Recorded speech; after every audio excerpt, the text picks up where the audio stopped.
Ug diring dapita mga lods magpadagat na usab kita. Basi makayon kamo diha tanan nga ang Saudi walay dagat, nay dagat. Dili lang disyerto ang among gipuy-an diri karon, na sa dami dagat diri oy. Pero karon pa mi nakatubong diri sa kadagatan kay sige trabaho lang mi kanunay pod ba. Ug karon nagpaabot sad mi nga muhunas kay manginhas mig sulay diri. Makakita ba kami ani og salwaki karon ug bisag mga hunas unta ba. Pero sa di pa mi manginhas mga lods, ako sa ipakita ninyo diri ang atong palibot. O di ba lapad kayo wala mi kompetensya karon manginas mga lods. Ug diring dapita mga lods magsugod na kami mangita nami og mga hunas, mga salwaki ani. Kay bisan og naas ko sa Pinas karon mga lods, sige gyud ko adto sa dagat kung mahunasan man lang. Ug diring dapita gyud lods nabalaw na gyud ko pakipat-kipat sa akong mata kay pwerte man kaayong kiriwa.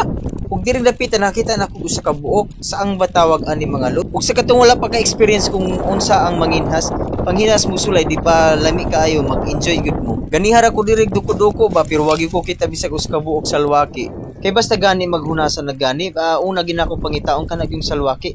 Kay paborito gid kaayo nako na kay parisan lang nagsiyag suka ay pagkalami na gyud kaayo. Tumpag yun ang bahaw mga lods. Hastang daghan man kay mo nakita ng mga kinason diri mga lods. Hastang lipaya kay nako lods kay nakita mig kasag. Pero ganihara gyud kog tuyok-tuyok diri mga lods, wala gyud ko kita og salwaki. Mao gyud na akong gipangitar unta diri.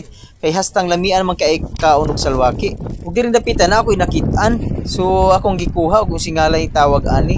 Wag yun ko kailaan ni mga lods kung sa ngalan ani, pero kabalo ko nga makaon man gyud ni siya. Ug syempre ako gyud ning gihipos mga lods, ako gining dalon kay lami kaayo ning sabaw. Pero ang kasagaran gyud diri mga lods ang gadagan na gyud kaning mga kinhason. Pero wag gyud ko kitag salwaki. Ganihara gyud ko nangandoy nga makitag bisag usa ra gyud kabuok ka salwaki gyud unta mga lods. Iyon. Ug diri dapita mga lods, hapit na may manguli kay gakataas na sad ang tubig sa dagat. Pero kanilaging nalingaw pud ag punit ani mga bato lagi mga lods kay panag sarata makatubong sa kadagatan. Gisulit na gyud nato ang atong pagpanguha. Ug samtang nihawas na mi sa kadagatan nakita mi diri karon mga lods, mga itik nga ligo. Ugas na gyud kay nilang lipaya mga lods kana pang murag mga bata nga wala pa kasulig kaligo og dagat. Ug diring dapita naghinuktok lang gyud mi nga naglantaw nila nga nag-enjoy gyud kay sila silang pagkaligo. Pero ate kay mga lods kay nangaligo sad mi anang dapita. O, tanawa si Oscar diha mga lods. Ako na, mura pong correct, di ba? Ug niining dapita, naglibog na gyud mi kay pirti man kaing lubuga. Nagduda mi nga tungod niya itong mga itik nga naligo diring dapita. Ug busa nihawas na lang mi ug miuli na diring dapita. Sa di pa mahuman kining video mga lods, ako ipakita ang among kuha nga pirti magi kaing daghan ang mga kinason mga lods.